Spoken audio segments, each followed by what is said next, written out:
Mr. Reagan dropped this video recently, which is titled "How Democrats no Democrats Use Blacks for Votes."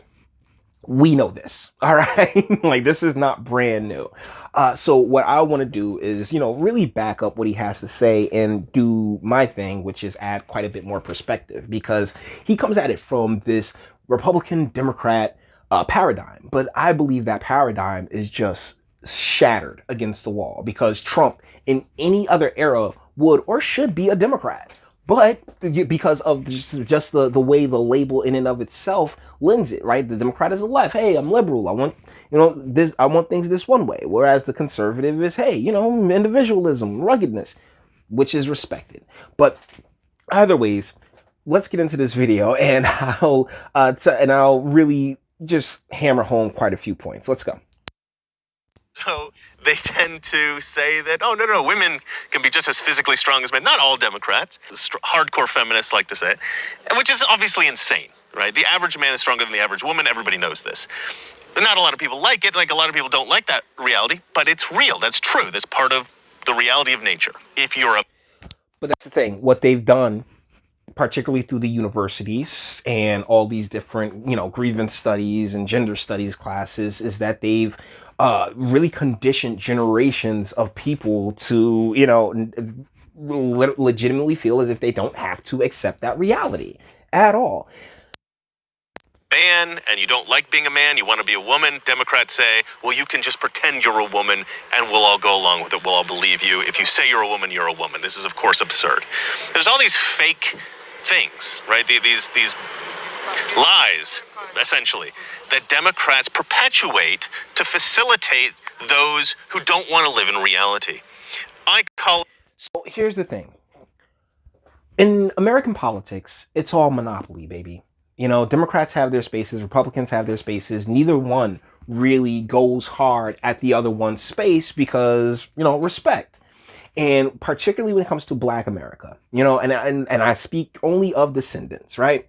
The urban spaces that many of them occupy are completely democratically run, and the Democrats act as a warden to the prison farms that many of them become via the completely placed in their, drug war and, cultural media, culture, gangs and stuff like that. Like, these things were planted into these communities very specifically to perpetuate the prison farm and, ultimately give those who come up in these spaces zero chance of even being a decent human being via that gigantic welfare state that encourages the no father, but, gives the woman all the power. And via that same nature he speaks of, if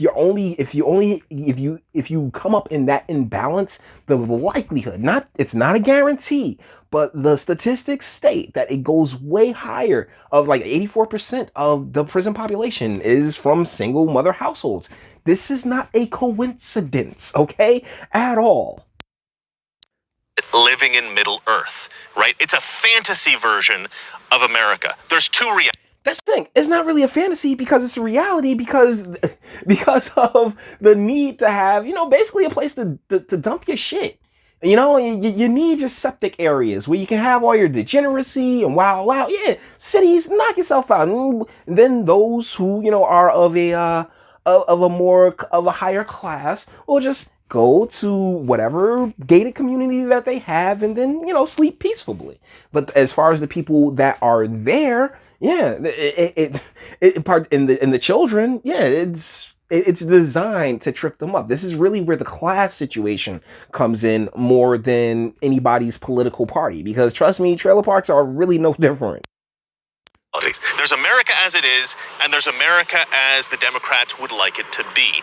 And this fake version, this fantasy version of America, is very attractive to certain kinds of people. Now, in this reality, rich people tend to be evil, right? Good-looking people tend to be evil. White people are evil. Men are evil. Yeah, I mean, when the government has given these spaces to whatever ideology you want, and just let it all rock out, yeah, that's exactly what's going to happen, particularly after 30, 40 years of such. Like they knew what they were doing when all of this was broken up in the way that it was. They knew that we need a space where we can bring in and have those of ill repute just basically have to deal with law enforcement, right? The strong is bad and the weak is good. That's the reality that they have created for people to live in so that they're not hurt by difficult truths. And in order to facilitate these, what they call marginalized groups, they will give money to their groups, right? Or they will give power to their groups, or they will give... Or, and this is what actually happens, they create programs. They create programs for all these different groups, and then bind it all together with the intersectionality to all come together and go after one specific type of enemy. I mean, he looks a very, very, very specific way. I don't know. I mean, anybody want to point to the type of person that they would consider their just natural enemy, despite the fact that, no, not really. I ain't even worried about you. Other kind of incentive, some kind of favorable treatment, right? So they'll pass laws that are favorable toward the particular groups. And I listed this in a previous video, but I'll do it again now. The major groups are, of course, feminists, black people, gays, Hispanics, immigrants generally, but Hispanics specifically. Oh, immigrants come in all colors now, don't they? Let's keep that a buck too.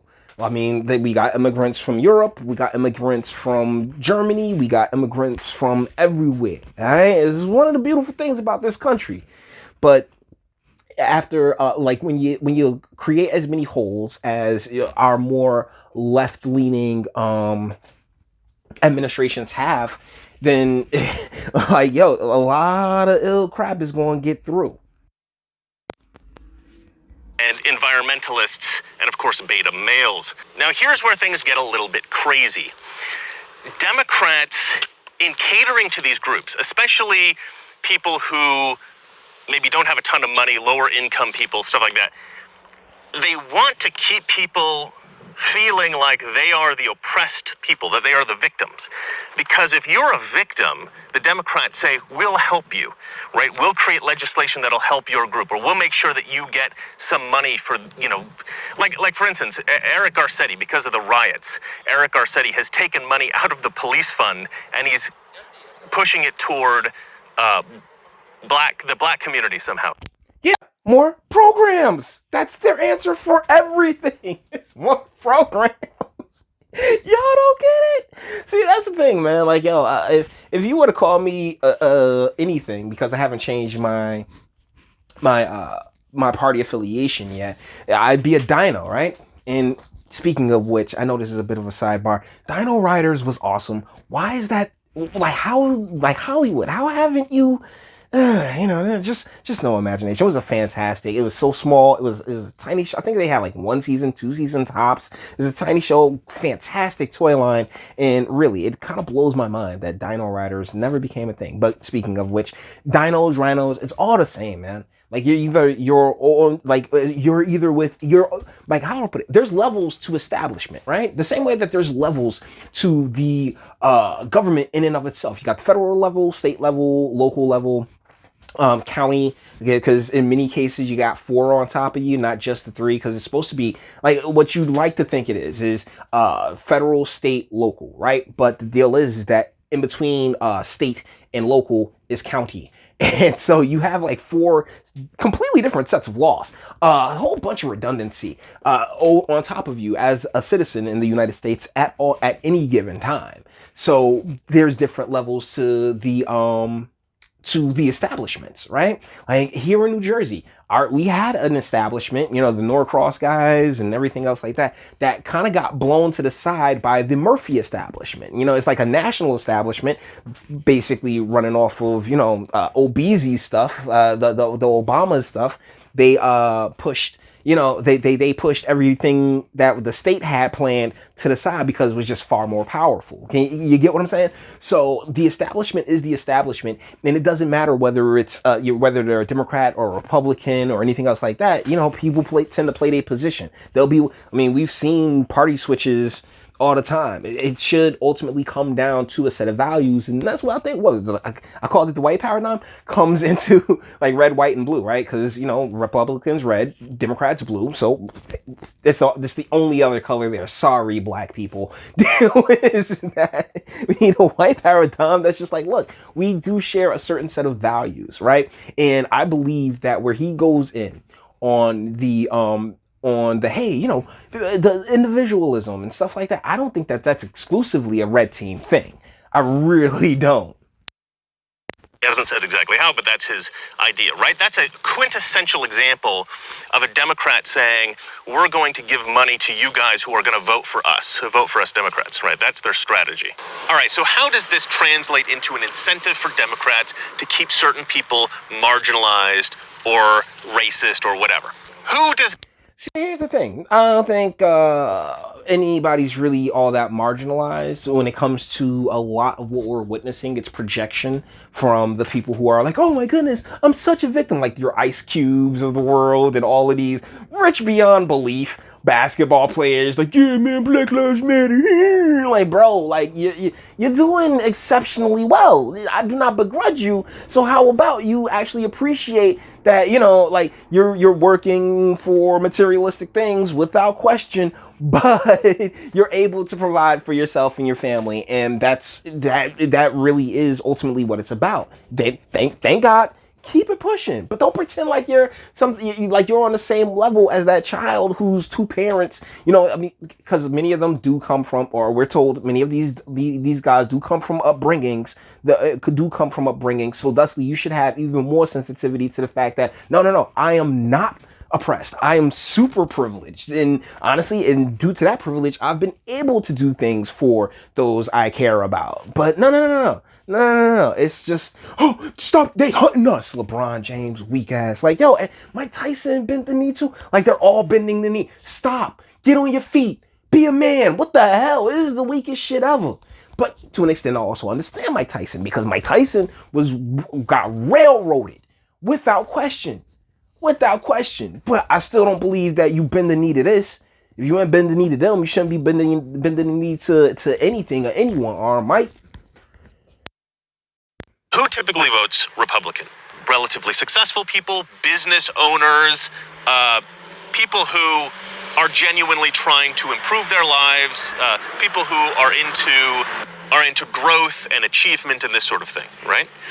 Who tends to vote for Democrats? It is, people who are typically poor, maybe people on welfare. Okay, so here's the deal, because it's such a grand and nuanced country out there, right?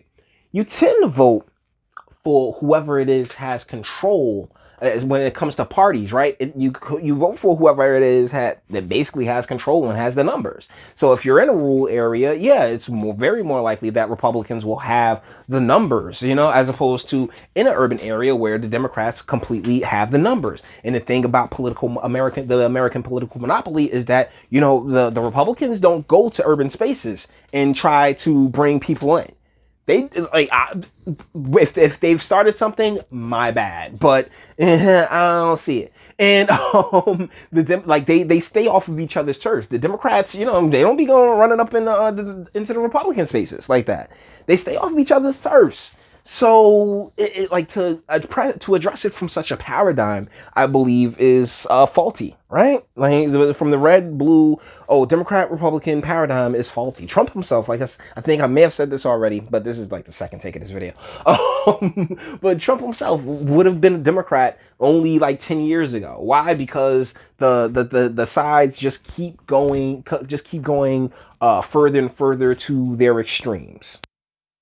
Or people who feel marginalized, like I talked about in my last video, a lot of black people in America feel like white people are racist against them, so they feel oppressed. Yeah, but I'm just saying, as somebody who's lived from California to New Jersey, lived in California and spent time in just all over this nation, I gotta say, yeah, there's dicks out there, definitely, but for the most part, people are pretty awesome. Like, you just don't judge. It's a dangerous proposition to have people to not judge that book by its cover. It actually is, whether you like it or not. But the deal is that try. I mean, take care of yourself. Always, be prepared for if it goes nuts, if it goes crazy. But for the most part, try to remain, open. Be secure within itself. But that's something for men. Women, ladies, you have a completely different brain. I ain't even about to go into all those damn neuroses. And that's all obviously something that's been told to them by Democrats for decades. All right, just think about the concept of welfare, right? Welfare. Yeah, the welfare state. Generations of people just expecting the government to throw them some bread because that's what they did for they mama. That's what they did for Nana. That's what they did for great grand who's still around, still as rough and as masculine as ever. So, but that's because you got once again you have all this media completely just decimating black masculinity. I mean we have black masculinity, black testosterone, quote unquote, right? Black. Yeah, it's dead. They've gone out of their way to snuff it out. You got Don Lemon. Come on, yo! There's this video, but with him and David Clark, amazing. I might do a video on it, but come on, yo! There's a reason they all have to go in dresses, right? Because Hollywood is gonna make you do what Hollywood want you to do. You need to be able to play ball and run with their messaging. So thusly, everything that's considered of us, of black masculinity, has been, completely askewed. Has always been a Democrat issue. We want to give more poor people more welfare. And Republicans are always trying to create welfare reform, right? Especially in terms of fraud, taking out the fraud in welfare. But the Democrats continue to do this. They're essentially trying to buy votes every year by telling poor people, we will give you more welfare in the form of this social service or that social. Tons of different programs, and as well as the bureaucracy, right? Like all that paperwork that has to get filled on out for whatever all the HR and everything else like that. They needed to make a way to get the women paid. Okay, and while they did that, they knocked out a lot of the manufacturing and a lot of the just more masculine work that would be done in such spaces, particularly in the urban zones. And why? Because they knew that they were in the midst of breaking, black masculinity, and making sure that that the options were few and far between. And then, oh my goodness, well, why are all these people selling so much drugs and everything else like that? You threw the DARE program into these schools, and one of the greatest reverse psychology tricks of all time, right? Everybody's doing it, don't do it. And how kids are like, oh, well, I don't want to be unpopular, and boom, here we are. Now people are doing meth, and we got drugs that we just never even imagined taking off the way that they have. Yay, the drug war, right? Golly, this nation, man, this nation. Service, this program, that program, just giving out more money for welfare, more housing, this kind of stuff all the time, right? Yeah, and that's the thing, because there's money to be made in poverty, and that's where the red team comes into play. Because okay, bet I'll invest in Dollar General. They're finally addressing these whole food deserts, and I can feel good about myself, despite the fact that it was a hustle. It was the initial supermarkets and the were there because. Basically, and this is what happened in Irvington, where I'm from. In the late 80s, Irvington got its first black female mayor. Her name was Sandra Boast or Post. I can't remember which one it was because I was a child at the time. But so when it comes to, oh yeah, oppression, oh my goodness, we've been held back. I'm sorry, but I haven't lived a life that would suggest that. You know what I'm saying? Because the black woman was mayor of my hometown. But after she took control, it's just white flight was gone up until the 2000s. Because it wasn't just her, but trust me, her, Wayne Smith, there's tons of different people completely responsible for the neglect of the township, right? So and as well as the rolling out of the red carpet of what I can only describe as initial sanctuary policy, where it's like, yeah, we're going to flood these communities with this certain type of person, and keep it pushing. That's why when people sit there and talk about reparations, I'm like, dude, the reparations that you have in a gigantic welfare state here, and when it comes to urban spaces, right, you go, leave, get going. If you don't get going, it's like it's one of those things. Like, if you don't get going, then you kind of are begging for whatever happens to you to happen to you. Particularly, you continue to run with the same foe. But that you can't tell another American what to do with their life. You really can't. I'm just saying that a certain you can, let's say you're a kid, right? You go to the doctor's office, and the doctor has the books, those highlight books, right? Well, what are you gonna do? You're gonna sit there and you're gonna deal with the highlight books, because that was the only option that was there for you. And by creating these spaces, these democratically run spaces, where the options aren't particularly that fantastic for the just like regular folks, and you've gone out of your way to make sure that those options weren't 100%, then yeah, there's a level of ownership to it that we all have to take a chunk of. We will give you money because we care about poor people. That's what they're saying, right? The Republican idea has always been, we'll give you jobs. We'll try to create an economy that will provide jobs for you. And Trump. But here's the thing, Mr. Reagan, you left, right? Like that part of the spirit where it's like, look, let's give these people the opportunity, create the opportunity for them, and they'll surprise you. I promise. That was gone. That was specifically gone. And when the Republicans just left these spaces, left these areas, and I was like, screw it. We'll just go on over here. Let them have it. We'll invest in the destruction. There's these little red roses that are used for crack smoke, right? And they only exist for crack smoke. But they're always well stocked in damn near every urban space. Why? Because somebody invested in that shit. And we know what it is. So with that being said, we're going to bring this one to an end. All the internet stuff. If you like to toss it, like, dislike, go ahead, do that too. Nobody's scared of you. Sub if you enjoy my fantastic voice, see one get videos like this every single day. Share because sharing is caring. And YouTube and Bitchute and like aren't the biggest fans of your boy over here for very obvious reasons. Bang the bell for notifications and speak. Let me know. What do you guys think in the comments? It's done. In many spaces, in these urban areas, they have, like I said, families and groups and like all these special little elected positions, or not even elected, it's a machine, guys. It is a machine. So many different cogs, and the cogs are nice people. The cogs are just some of the sweetest people you ever meet in your life. But that don't make you any less of a cog.